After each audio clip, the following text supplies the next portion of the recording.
Jiwaraya Cakra parantos waktosna 80,5 FM Radio Cakra midangkeun dongeng Sunda Dora-Dori.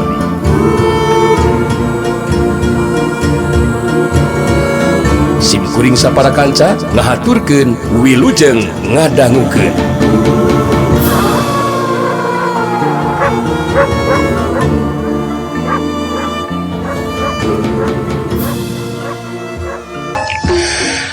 Ane kanti nyaritana di barengan kurasahan nyulujeng nalangsa.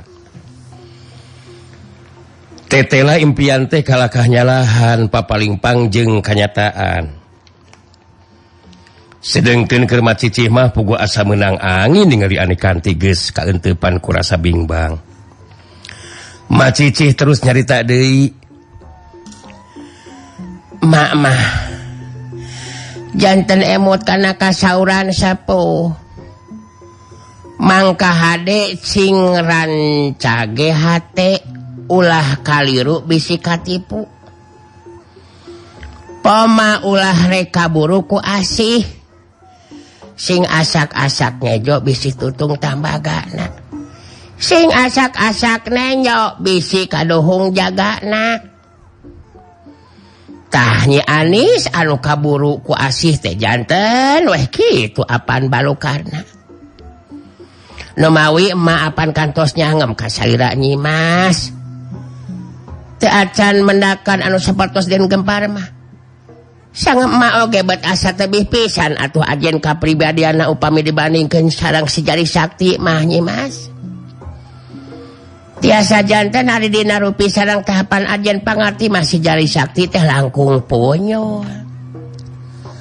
Tapi dah kanggo naon aringan sakadar humbar ka cinta ka satiapa noja mah. Mangga emot ku Nyimas. Ane kanti ungeuk bangun anu leuleus terus ngawalon lalaunan. Lanes kitu mak. Bat kunaon atuh abdi make dikersakeun ngimpi tepung sareng si Jari Sakti sagarupinya mak. Ari dina seunna bet kitu kanyaan pribadina geningan. Janten abdi kedah kumaha atuh ieu teh mak. Nyatos jelas atuh tinimbangan mah aya di saga Nyimas. Nah bade tetep nganti lalaki anu baris jalir janji.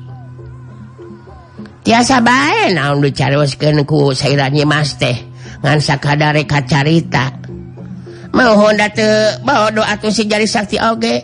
Kumaha we panginten carana supaya saira Nyimas teh ngaraos simpati ka dirina. Nu jelas mak Nyimas henteu ridho upami Nyimas dugikeun ka ngarandapan nasib saperti Nyi Anis mah. Ih, amit dua Nyimas. Amit-amit kedah ninggal Nyimas lara tunggara mah. Jadi korban tindakan si Jari Sakti.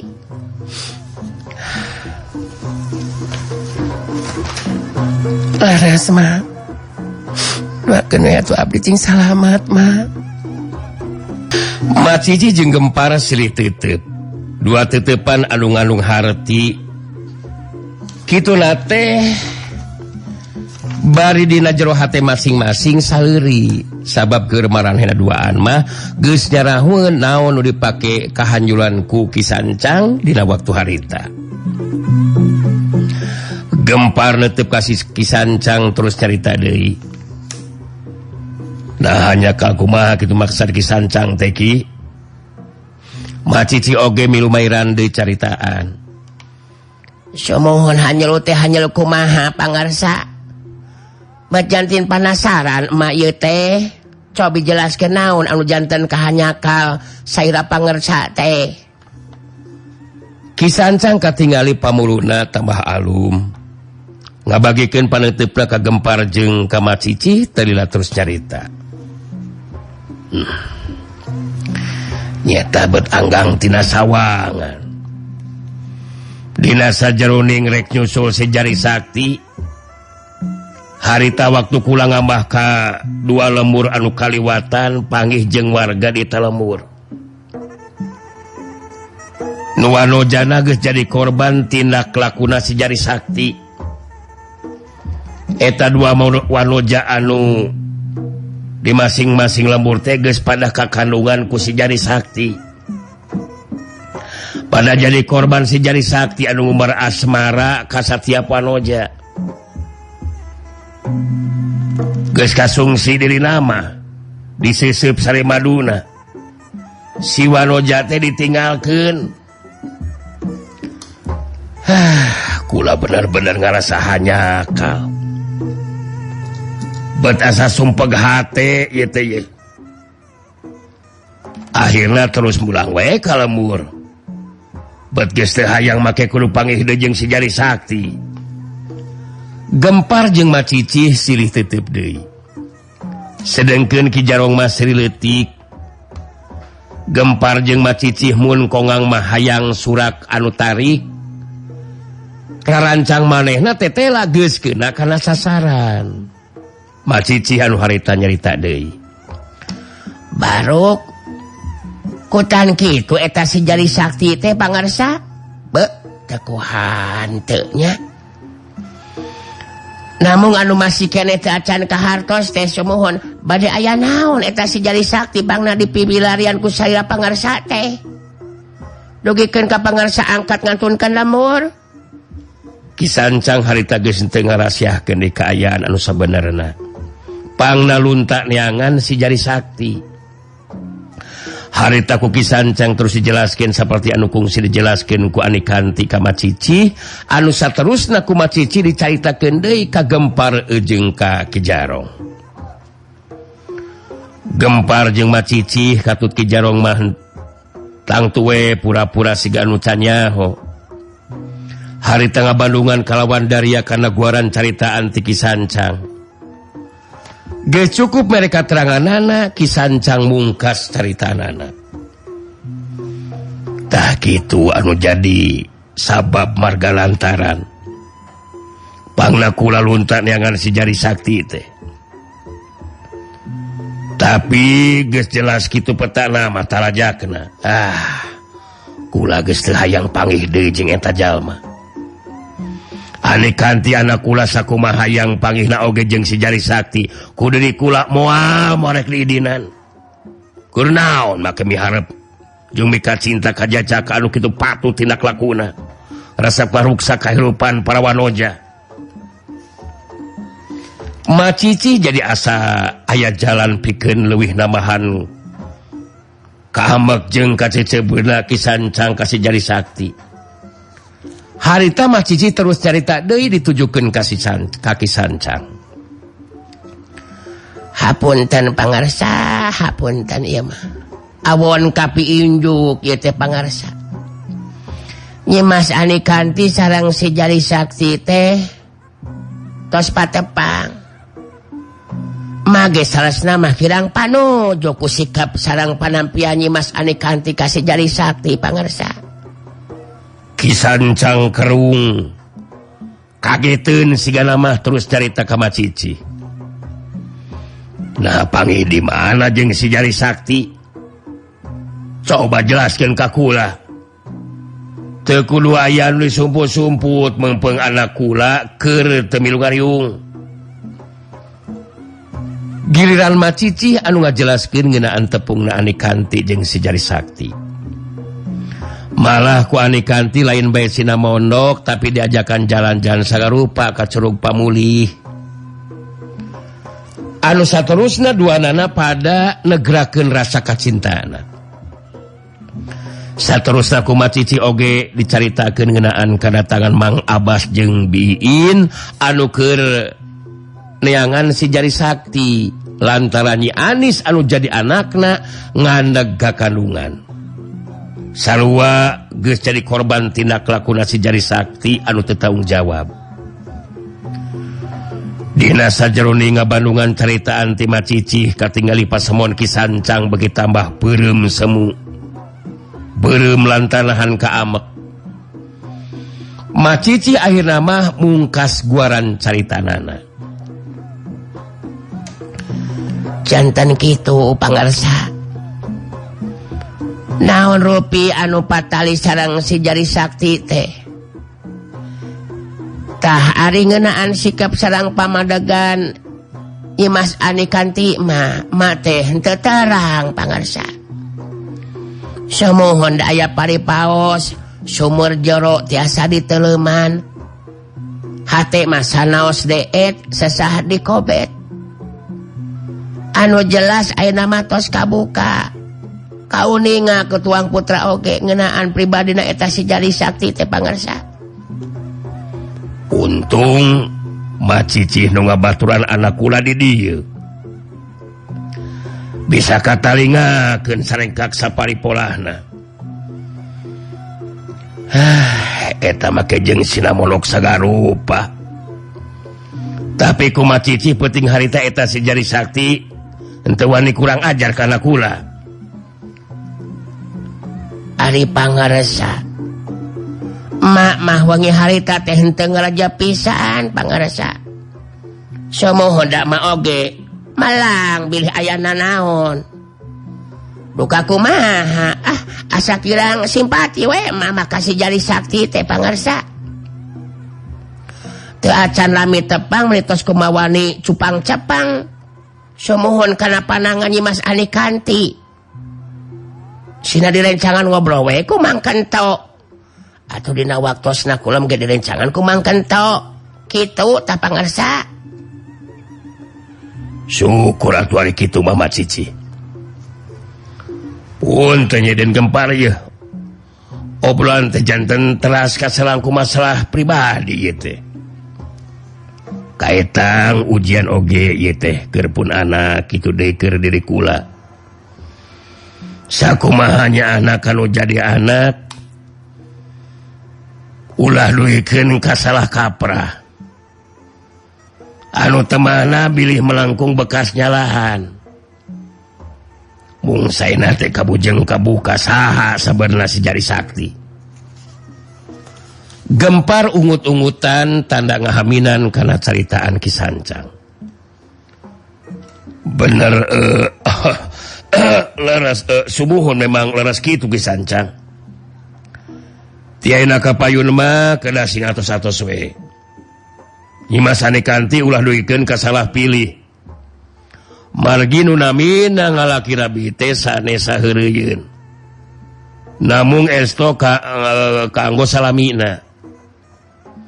Abdi ge banget teu panuju ku tindakan si Jari Sakti. Mun diparengkeun upami dikersakeun tepang mah kedah ditindaklah jalmi anu kitu mah. Larasna Ki Jarong. Gempar ngareret Ki Jarong si Maling Sakti anu tita tadi henteu loba nyarita. Ki Jarong anu diaret terus nyarita. Laras kitu den Gempar. Kacaritakeun we si Jari Sakti teh cek beja mah cenah duluna Sirawing. Anu sok merangan tindak laku kajahatan. Tapi teh lah tindak lakuna seperti kitu geuningan. Nya mun wani didatang ka dieu teh teu boga kaera we ta jelema teh. Ulah dibere di hate jalma kitu mah Kisancang. Nya geus pasti bakal diusir we ku kulawan yang datang di ka dieu mah Ki Jarong. Dikeprak sakabeh warga di lembur. Sina ngepung si Jari Sakti. Mun bener datang di ka dieu teh cukup sekali anak kula Ani Kanti tepung jeung si Jari Sakti. Kadituna ulah ditepungkeun deui. Kangaranan geus kabandungan sikap Kisancang jadi antipati ka si Jari Sakti mah harita Gempar jeung Ki Jarong terus paramitan balik. Sanggeusna Gempar jeung Ki Jarong baralik harita Kisancang terus carita ka Macici. Ulah ayeuna rek ngobrol paduduaan jeung Ani Kanti anak kula mah. Jadi mak wayahna henteu kudu milu ngobrol. Kula hayang narek kumaha sikep pamadagan anu jadi anak. Sanggeusna kabuka saha sabenerna si Jari Sakti. Oh, sumohon mangga pangarsa. Sawios mamah dipangker we. Sumohon di dapur nyaugikeun kanggo engke bilih pangarsa bade tuang. Sumohon da kumaha oge tos di pasihan padangan gitu pangarsa. Namung duka katampi sareng teu nama. Ari ku anu janten Ramanama sumohon ku pangarsa bat asa piraku pawadugikeun ka henteu tumut kalau janten sapuh mah kitu pangarsa nya sok cenah kalian kantina mah geus kitu mah macicih ninggalkeun tepas teu lila datang an kanti saterusna emok dihareupeun Ki Sancang anu jadi bapakna. Ki Sancang netep antep ka Ani Kanti teu lila terus nyarita.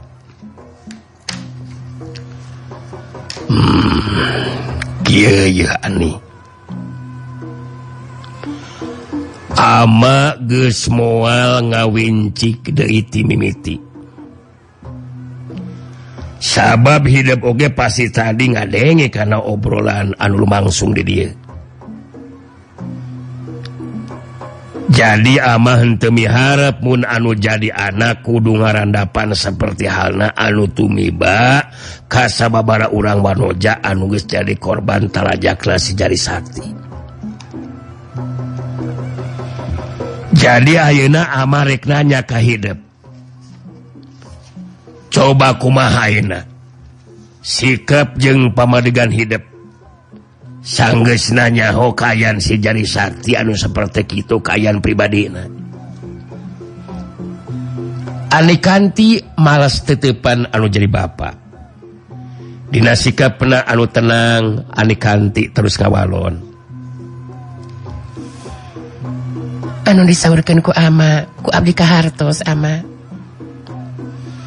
Abdi memang ngupingkeun lumangsungna obrolan tadi di dieu mama. Ngeunaan Kang Agus si Jari Sakti abdi gadus pamadegan. Terus terang masih kene penasaran ieu teh ama. Maksud hidup teh penasaran kumaha nih? Cikan sok jelaskeun ka ama. Mohon penasaran hoyong ngayakinkeun.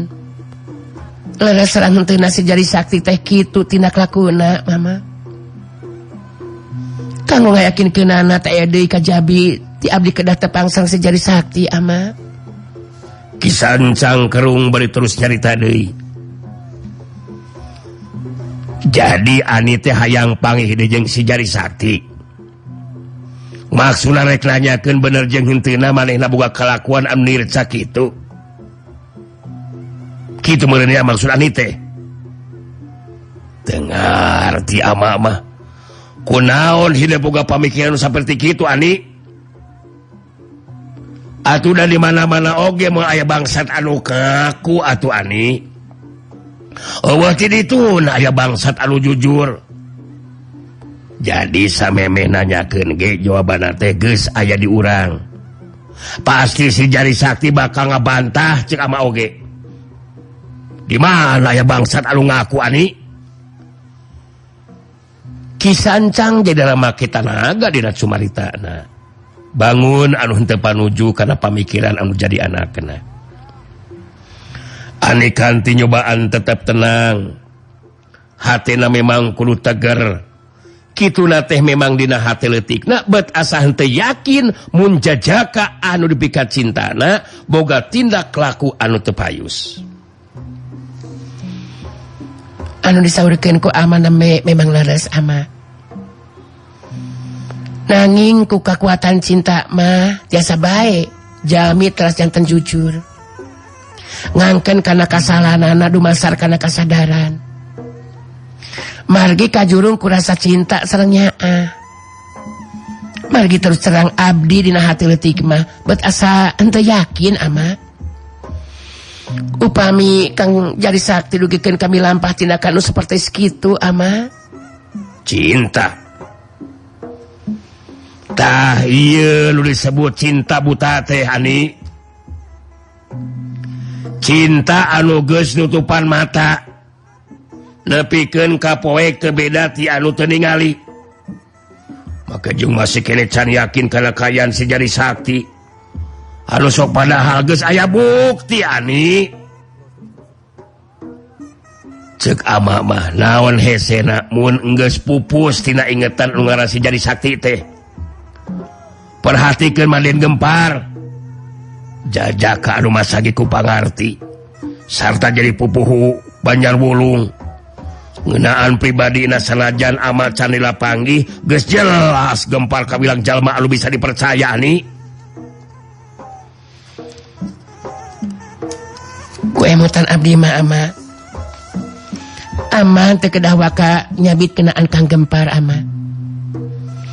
Margi ngeunaan si jari sakti oge abdi teh hoyong aya ka kapastian heula ama.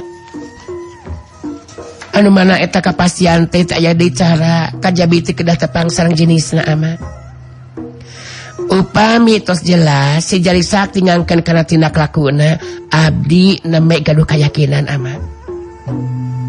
Upami tos kitu mah tiasa dipastikeun ngaran si jari sakti teh bakal dipupus cenah hate sareng ingetan abdi ama. Ki Sancang beki tambah teu panuju ku caritan Anikanti anu jadi anakna. Beukeukeun hayang panggih heula sarta hayang aya keterangan ti si jari sakti. Ceuk amamah Ani, ulah rek ngalilieur maneh. Geus jelas. Bukti teh lain saukur hiji Ani. Jadi geus henteu kudu make hayang panggih sagarupa jeung si jari sakti Ani. Coba keunana haon make kudu panggih deui. Geus jelas kitu patut kalakuanana. Terus terang aman teu satuju kana jalan pamikiran hidup Ani. Kudu ngarti jeung bisa ngarasakeun atuh kana perasaan nu jadi bapa Ani. Ama teh geus kuciwa jeung hanyeulu anu lain di kieuna. Geus hayang panggih deui jeung si jari sakti. Lamun teh ama aya datang ka dieu, ama leuwih hade ngadu jiwa jeung manehna Ani. Janten ama matos leres cecep ka si jari sakti teh ama. Atuh eta matos hak pribadi ama. Nyangakeun. Abdi henteu tiasa ngalangkungan. Nanging abdi oge tangtos gaduh hak pribadi upami tetep hoyong tepang sareng Kang Agus si jari sakti ama. Punten upami antawis urang aya sikap pamadagan anu teu sami ama. Anikanti, cik atuh sing ngarti Ani. Ama teh nyaah kanu jadi anak. Aneh teu beunang dipikanya kudu jadi kolot. Hargaan atuh jadi bapak teh Ani. Ulah rek mawa karep sorangan. Lamun aya naon-naon mah tetep anu jadi bapak teh bakal kaciwit daging ka bawah tulang. Mun anak cilaka bapana oge kababawa. Keur ama mah geus cukup sakali panggih jeung si jari sakti. Jadi Ani kudu nurut kalau jadi bapak Ani. Geus teu kudu mikirkeun si jari sakti. Karti teu. Jadi tanes sikap jeung caritaan Ki Sancang dina waktu harita. Anikanti narik napas panjang semu ngarahuh. Batin tepi hadieun mun kudu terus paloba-loba carita jeung anu jadi bapak cek pikirna. Harita Anikanti terus kedal di lisan lalaunan. Abdi ngartos sareng nampi kana kasauran amaneme. Anu tangtosna eta kasauran teh dumasar tina rasa kanyah ka diri abdi. Hapunten upami sikap sareng carusan abdi aya anu nyenggung kana paraosan ama. Ki Sancang nu talina ambek teh jadi leler deui hatena. Syukur ari bisa ngarti jeung katarima mah Ani. Tah ama tenang ayeuna mah. Hidup ulah rek tukuh bari teu puguh Ani. Geus henteu kudu nginget-nginget si jari sakti ti ayeuna kahareup Ani. Masih kayane loba jajaka anu sejena leuwih sagala-galana ti si jari sakti. Ku amal didoakeun hidup sing panggih jeung jodoh. Anu bisa mereka bagjaan lahir jeung batin Ani. Ama geus waktu dahar ye, cik sadiakeun kitu ka Cicih. Geus lapar ama ye. Ani kanti cengkat nangtung geus kitu mah terus meluka dapur. Tiluan hari tangariung dahar.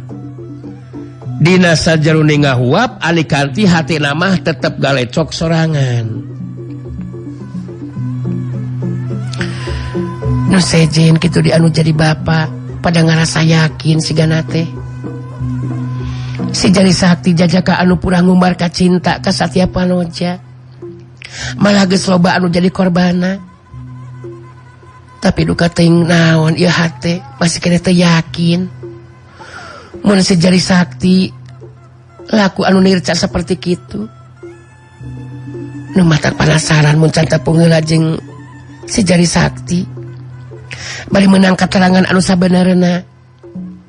Eta anu jadi kapanasaran mah. Ngan tetep ulang ngatarakeun maneh di hareupeun ama mah. Teu mihareup ari kudu terus paloba-loba carita kawas tadi mah. Tapi kamana nyusulna si Jari Sakti atunya. Kitu galecokna hati Ani Kanti dina waktu harita. Ani Kanti je terus kabayangkeun kajadian anu ti mimiti panggih. Anu saterusna bisa silih ebrehkeun rasa kacinta. Malah waktu rek papisah lantaran si Jari Sakti jeung si Banteng Wulung rek neruskeun lampahna. Bet masih kene karasa pageuna rangkulan si Jari Sakti. Bet karasa seunggah alatan kudu papisah. Tetepan jeung renghapan Ani Kanti marengan lengkahna jajaka anu pikeun cinta ku dirina. Anu baris dianti datang dipikeun maheutkeun tali pasining. Sejen di sisi basisir nu dipake tempat latihan.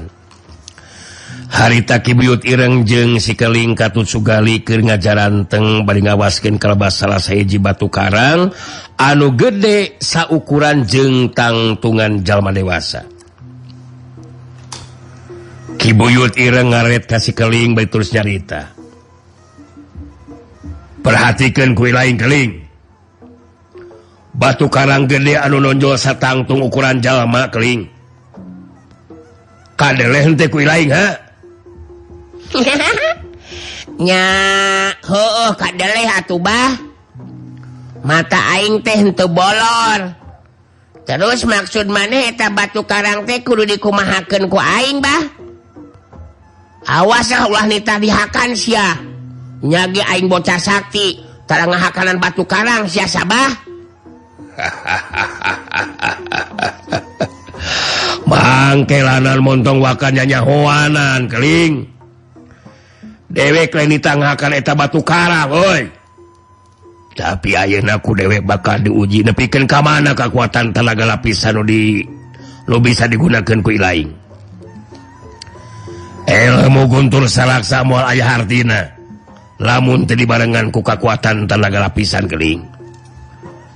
Heueuh aing geus nyaho sabah. Geus reman maneh teh ngomong kitu ka aing. Nganggap kalau belagu gua maneh mah ka aing teh sabah.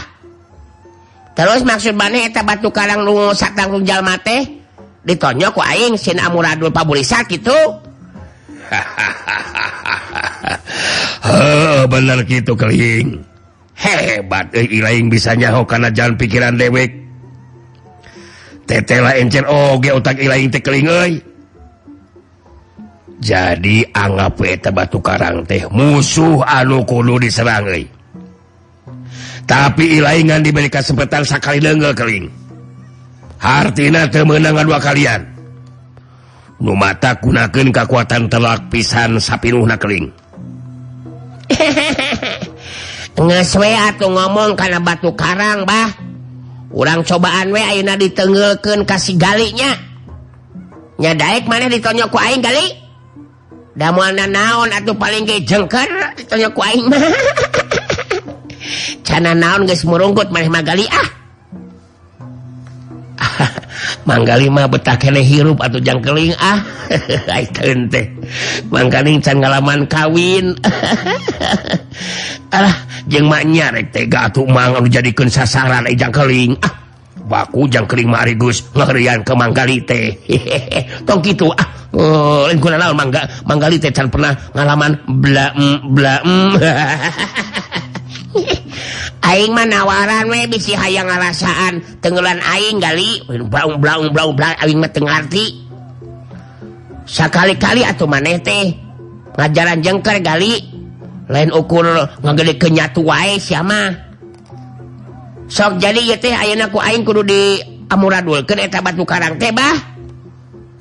Ayeuna keling ngarah ku dewek bisa kaukur geus nepi ka mana kehebatan kekuatan tenaga lapisan ilaing keling. Coba gunakeun jurus guntur saleser bagian tina ilmu silat guntur salaksa keling. Ingatkeun eta batu karang kudu sakai lonyok amuradul. Mun gagal teu beunang dibalikan deui. Kumaha arti? Ngerti lah. Pasti bakal ngomong gitu maneh mah ngarti deui aing mah ngarti tuh sabah. Sok dibulak balik sok teu balag wae ngomong teh wasain kolot geuleuh aing mah. Asok ku aing bakal dibuktikeun. Ieu mah kaharti pan aing ti tadi oge nango ieu teh. Terus mun geus kitu naon deui sabah? Mantong ngambek sakeuling. Mun ilaing geus bisa ngancurkeun eta batu karang diteruskeun ku ngagunakeun jurus guntur panumpur galing. Omak gede anu datang kudu bisa kabelah dua euy. Henteu bisa keuna lemragana badan ilaing. Jadi pusirkeun pikiran jeung kakuatan tenaga ilaing kana sasaran nu bakal dituju keling. Hasoklah ku aing dihampol engke ombakna. Asal ulah nitah diinum we ku aing. Asin sia cai laut mah. Bisi teu percaya mah sok we ku maneh cobaan uyup abah. Meunggeus montong seblek wae keling. Leuwih hade laksanakeun ayeuna mah naon nu geus diparentahkeun ku dewek. Ku cara kitu engke dewek bakal nyaho geus nepikeun ka mana kekuatan tenaga lapisan ilaing. Sok laksanakeun ayeuna mah keling. Meunggeus. Jempe atuh maneh ge tong seblek bae sabah. Pan aing kudu musirkeun pikiran jeung kakuatan ieu. Sok perhatikeun ku maneh bah.